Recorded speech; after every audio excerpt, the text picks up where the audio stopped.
शिवसेना पोहोचवली, बिंबवली, रुजवली धर्मवीर आनंद दिघे साहेब यांनाही त्यांच्या पवित्र स्मृतीचरणी नतमस्तक होते। खरं तर आज भिवंडी लोकसभेचे महाविकास आघाडी अर्थात इंडिया अलायन्सचे लोकप्रिय लाडके अधिकृत उमेदवार, सर्वांच्या मनामनातले उमेदवार, आपल्या हक्काचे उमेदवार सन्माननीय सुरेश उर्फ बाळा मामा म्हात्रे यांच्या प्रचाराच्या निमित्तानं मंचावर उपस्थित या संपूर्ण देशाचं नेतृत्व करण्याची क्षमता ज्यांच्यामध्ये आहे असे लोकनेते, सन्माननीय संघर्ष योद्धे शरदचंद्रजी पवार साहेब, मंचावर उपस्थित शिवसेनेचे नेते सन्माननीय खासदार आणि ज्यांनी लोकशाही जिवंत राहावी यासाठी गद्दारांच्या विरुद्ध कर्तनकाळ म्हणून उभे राहिले ते सन्माननीय संजय राऊत साहेब, मंचावर उपस्थित आमचे डॉक्टर आव्हाड साहेब आहेत, त्याचबरोबर या ठिकाणी रोहितजी पवार आहेत, अनेक आमदार, अनेक योग्य अशी व्यक्तिमत्व मंचावरती आहेत। या सगळ्यांचीच नावं घेणं गरजेचं आहे, पण त्याचबरोबर या मंचासमोर असलेले या पडझडीच्या काळातही आपापल्या पक्षासोबत ठामपणे अगदी पाय लावून उभे राहिलेल्या तुम्हा सगळ्यांना आमचा कडक जय महाराष्ट्र। खरं तर या भिवंडी लोकसभेमध्ये जे प्रश्न आहेत ते प्रश्न गेले 10 वर्षापासून आहेत त्याच पद्धतीचे आहेत। त्या प्रश्नामध्ये काही फरक पडला नाही, फक्त जे खासदार होते त्या खासदारांच्या संपत्तीमध्ये वाढ झाली। प्रश्न आहेत तिथेच। जलजीवनची योजना आली, पवार साहेब जल या बाजूला, जीवन या बाजूला, आम्ही आहोत तिथेच। कोणतीही योजना आली, मग ती केंद्र सरकारच्या माध्यमातून असो की राज्य सरकारच्या माध्यमातून असो, सर्वसामान्य माणसाच्या विकासाच्या योजना तळागाळापर्यंत पोहोचल्या नाहीत ही खंत या निमित्तानं आम्हाला व्यक्त करायची आहे। खरं तर देशाचे पंतप्रधान स्वतःला प्रधान सेवक चौकीदार म्हणवणारे म्हणतात, मैं तो फकीर आदमी हूं, झोला लेके चला जाऊंगा। हो प्रधानमंत्री जी, झोला लेके चला जाने की अब की बारी आपकी आई है, क्योंकि अब की बार भाजपा तड़ी पार, अब की बार मोदी सरकार तड़ी पार, लेकिन आपको ऐसे ही जाने नहीं देंगे।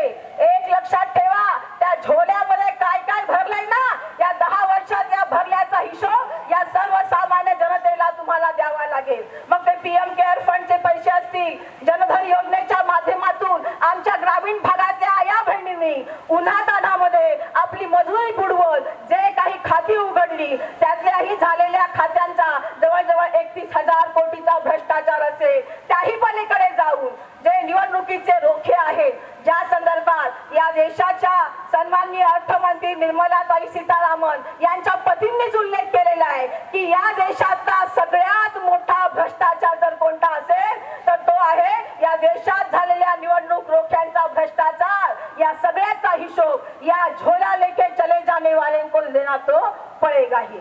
अनेक प्रश्न आहेत, पण आजही लढताना आम्हाला उर्मी आणि आम्हाला चांगल्या पद्धतीचं वातावरण यासाठी वाटतं की आजही यांना दहशत आहे।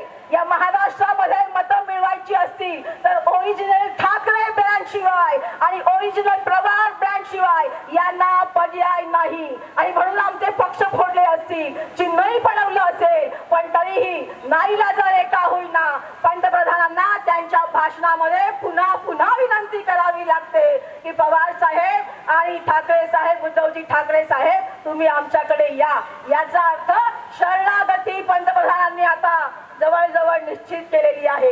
आपल्या सगळ्यांना माहिती आहे 4थ्या टप्प्याचं अगदी उद्या परवापर्यंत लोकसभेची निवडणूक आपल्या महाराष्ट्रामध्ये होते, आणि या अनुषंगाने जे प्रश्न आहेत त्यातला सगळ्यात महत्त्वाचा प्रश्न आमच्या महिलांच्या दृष्टिकोनातून आहे तो महिलांच्या सुरक्षिततेचा प्रश्न। प्रज्वल रेवण्णासारखे जवळजवळ 3000 सेक्स व्हिडिओ असणाऱ्या माणसाला यांची उमेदवारी मिळते, आणि त्या उमेदवारी मिळण्याबरोबर हे काय म्हणतात तर याला मत दिलं तर मोदी साहेबांचे हात बळकट करा।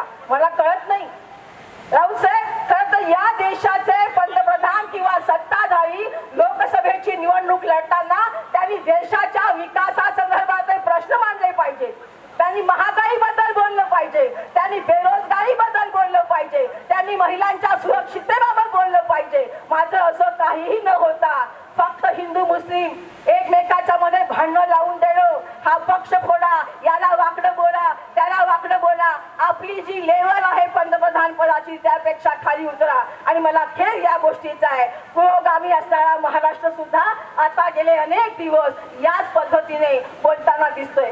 जयंत पवार साहेब जे आपल्याला पाहिलं नाही, आपलंही मनापासून स्वागत करते.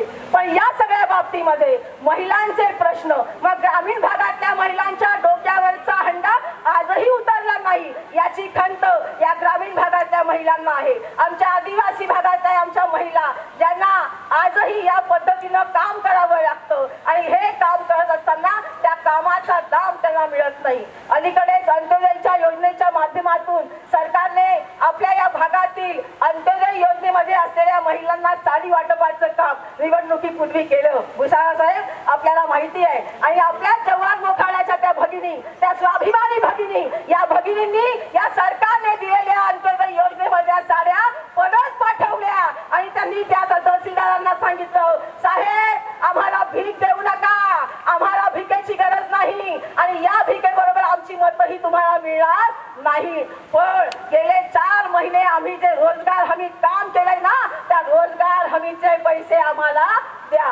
खरं तर बंधूंनो, भगिनींनो, प्रश्न अनेक आहेत, बोलणारे मोठे वक्त या ठिकाणी आहेत. पण एकच सांगते, 2014ला जुमलेबाज आले, 2019लाही जुमले केले, 2024ला गॅरंटी आणण्याचा प्रकार करतायत. पण एकच गॅरंटी, आजही महाराष्ट्राच्या प्रत्येक भागात गेलात आणि विचारलं की तुमच्या हृदयातला, तुमच्या मनातला मुख्यमंत्री कोण, तर सगळ्या ठिकाणी एकच नाव येते आणि ते नाव आहे सन्माननीय उद्धव बाळासाहेब ठाकरे.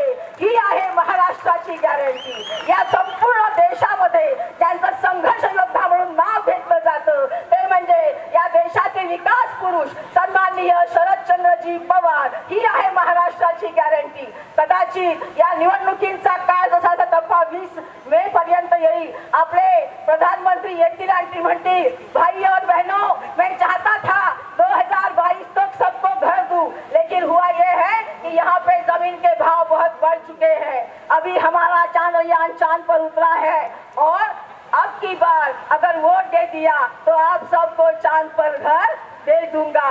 अशा जुमल्यांना आता भुलणार आहोत का? सांगा, असे जुमले चालणार आहेत का? आणि जर हे जुमले चालणार नसतील तर या वेळेला या देशाची लोकशाही, या देशाचं संविधान अबाधित ठेवण्यासाठी, आमच्या बोलण्याचा हक्क, आमचं स्वातंत्र्य अबाधित ठेवण्यासाठी आपल्या सगळ्यांना महाविकास आघाडीचे लोकप्रिय लाडके उमेदवार, खरं सुरेशजी म्हात्रे हे अतिशय सौम्य बोलणारे, पण त्यांनी आतापर्यंत लोकांना मदतच केली. त्यांच्याकडे आलेला कोणताही माणूस आतापर्यंत रित्या हाताने कधी गेला नाही. लोकप्रतिनिधी नसतानाही त्यांनी अनेक प्रकारची चांगली कामं केली आणि ज्यांचा आम्ही लोकप्रतिनिधी म्हणून 10 वर्ष कारभार पाहिला, त्यांच्या स्वतःच्या गावाचा विकास त्यांना करता आला नाही. ही खंत जर त्यांच्या गावातल्या लोकांची असेल तर मतदारसंघातल्या लोकांविषयी न बोललेलं बरं. म्हणून आपल्या सगळ्यांना विनंती वजा आवाहन करते, येत्या 20 मे रोजी आपण सगळ्यांनी प्रचंड बहुमताने, आपली निशाणी आहे या महाविकास आघाडीच्या उमेदवाराची निशाणी, तुतारीवाला माणूस या चिन्हासमोरचं बटन दाबून आपल्या सर्वांचे लोकप्रिय लाडके उमेदवार सन्माननीय सुरेश बाळा म्हात्रे यांना प्रचंड बहुमताने विजयी कराल अशी खात्री बाळगत थांबते.